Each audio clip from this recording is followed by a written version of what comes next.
Hezbollah और Israel के बीच जारी जंग जल्द ही रुक सकती है। इजरायली कैबिनेट ने अगर मंजूरी दे दी तो ये लड़ाई अगले कुछ घंटों में ही रुक जाएगी।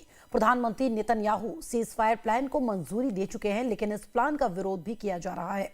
अमेरिका के प्रयासों से जंग में सीज फायर की उम्मीद जगी है। चलते चलते देखिए हमारी खास रिपोर्ट।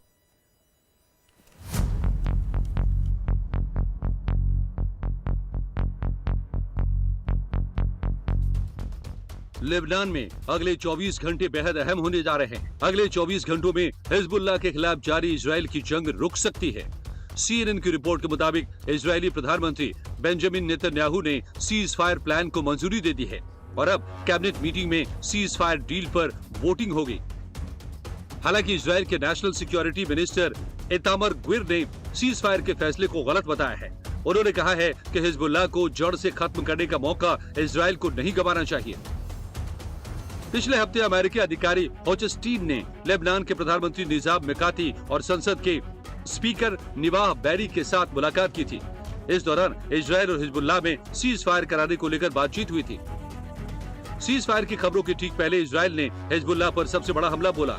एक के बाद एक कई हमले किए गए और राजधानी तेल अवीव पर भी बड़ा अटैक किया गया। इन हमलों में इजराइल के खुफिया ठिकानों को भी निशाना बनाया गया। तेल अवीव के पूर्वी हिस्से पेटा टिकवा में हमले किए गए। लेबनान की राजधानी बेरूत पर एक हफ्ते से इजराइल के बड़े हमले जारी हैं और अब हिजबुल्लाह ने तेल अवीव पर हुए हमले को इसका बदला बताया है। इसके अलावा दक्षिणी इजराइल में अशदोद नेवल बेस पर भी हमला किया गया। ये पहली बार है जब हिजबुल्लाह ने इजराइल के इस नेवल बेस पर हमला किया हो। वहीं इजराइल में हिजबुल्लाह की मिसाइलों ने हाइफा शहर में इजरायली मिलिट्री बेस को भी टारगेट किया। जोलुन मिलिट्री बेस पर हमला किया गया, लेकिन इस हमले को नाकाम कर दिया गया। हिजबुल्लाह ने लेबनान में इजरायली आर्मी पर भी हमला बोला। इजराइल के टैंक दक्षिणी लेबनान के अल बयादा इलाके में रणनीतिक पहाड़ी पर मौजूद थे। इन टैंकों पर हिजबुल्लाह ने एंटी टैंक मिसाइलों से हमला किया, जिसके बाद इजराइल को पीछे हटना पड़ा।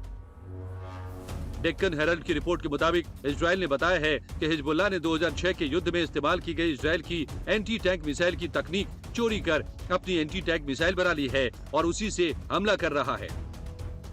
इजराइल की राजधानी पर हुए हमलों के बाद नेतन्याहू ने बदला लेने की धमकी दी है और कहा है कि हमास की तरह ही हिजबुल्लाह को भी पूरी तरह तबाह किया जाएगा। Bureau report, live times.